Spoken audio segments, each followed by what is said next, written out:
Hello, my name is Harley King and this is my persuasive speech. Imagine getting home after a long day at school. You open your phone and within seconds, all you can see are dozens of cruel messages you find from your classmates and posts on social media. For many, this isn't just a scary scenario, it's their real life. In a study on bullying by Ashley Fike in the Monique Burr Foundation for Children, it says that 1 in 3 students experience cyberbullying in their lives. Schools should mandate comprehensive cyberbullying education and establish anonymous reporting systems to protect students and reduce online harassment. Over the next few minutes, I'll explain 3 major problems.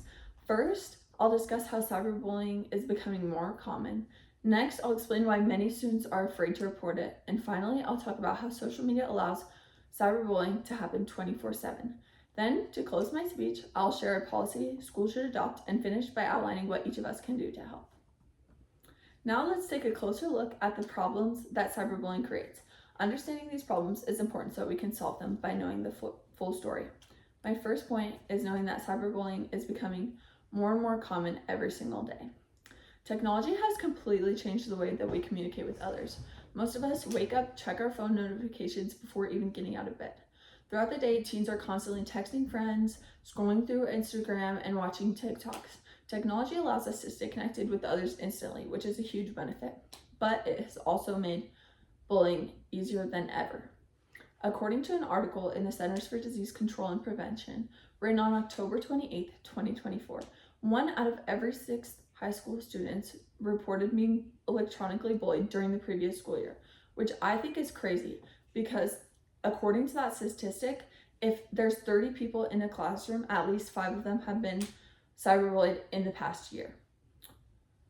Many people say things online that they would never have the courage to say face to face, and I think that is why many cyberbullying continues to happen, because there are no repercussions for the person that is the bully. Cyberbullying isn't simply just kids being kids. It affects how students learn, socialize, and view themselves. Students who are victims of cyberbullying often struggle to focus in class and enjoy themselves because they're constantly worried about what is being said online. Unless schools address cyberbullying more effectively, this can become a way bigger problem than it already is. As cyberbullying becomes more and more common, you might assume more students would report it in order for adults to solve the problem. But unfortunately, that just isn't the case. Many students choose to suffer in silence because they fear what might happen if they speak up. The sad reality for many students being bullied online every single day and feeling too afraid to tell anyone is because they think it will only make things worse. Along with not speaking up about their bullying in fear of worse retaliation, such as being called a snitch, many students are also in fear of losing their access to the internet by parental retaliation. An article titled "Why Teens Don't Report Cyberbullying" on February 9, 2021, Meghana Dong said that 65% of parents take away their child's phones or internet privileges as punishment, and that they're scared that their parents taking away their access to what she calls their social world will be worse than fixing the cyberbullying. In other words, many students don't stay silent because they want to, but because they fear it might result in losing their phones or social media instead of actually solving the problem. Losing that connection can feel like a greater punishment for someone who is already the victim of cyberbullying, and that's why schools need an anonymous reporting system so that students can ask for help and feel safe about it.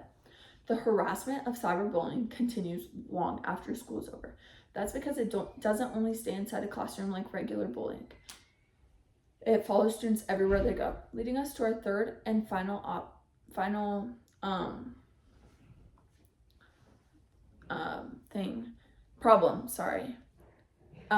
that bullying can happen 24/7. A really big difference between traditional bullying and cyberbullying is that cyberbullying doesn't ever take a break. Once upon a time, a student could get bullied and then go home and feel safe, but that is not the case anymore.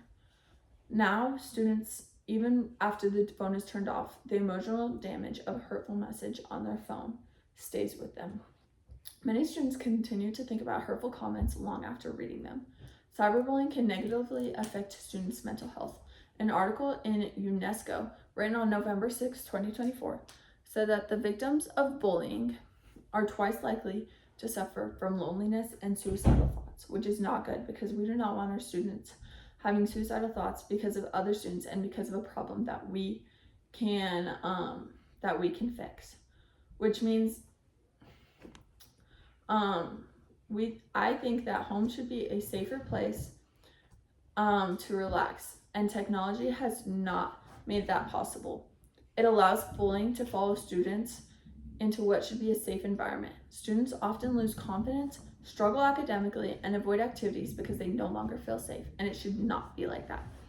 Now that we have discussed the 3 biggest problems that I think are the biggest problems of cyberbullying, it's clear that simply hoping students will be nicer to each other isn't enough. Schools need a stronger plan that focuses on prevention, reporting, and support. Let's look at a policy that I believe can help make a real difference. The policy I'm proposing is simple.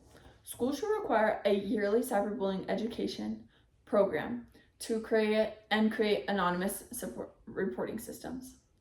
Annual education would help students recognize cyberbullying, understand its consequences, and learn how to respond when they see it.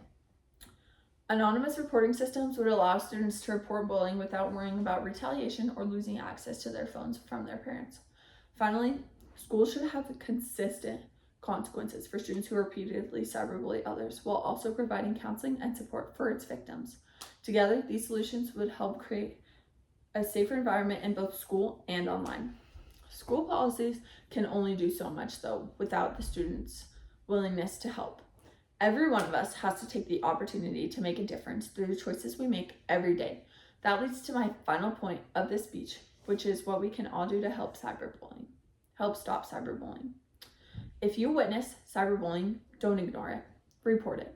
Instead of simply scrolling past, support classmates who are being targeted. A simple check-in on someone can make a bigger difference than you realize. Lastly, I encourage your school to strengthen its cyberbullying programs by supporting anonymous reporting systems and yearly cyberbullying education. Imagine, once again with me, getting home after a long day of school and opening your phone to dozens of hateful messages. This is many students' reality, but it doesn't have to be. Today, we have looked at how cyberbullying is becoming more common, why students are afraid to report it, and how social media allows it to continue 24 hours a day.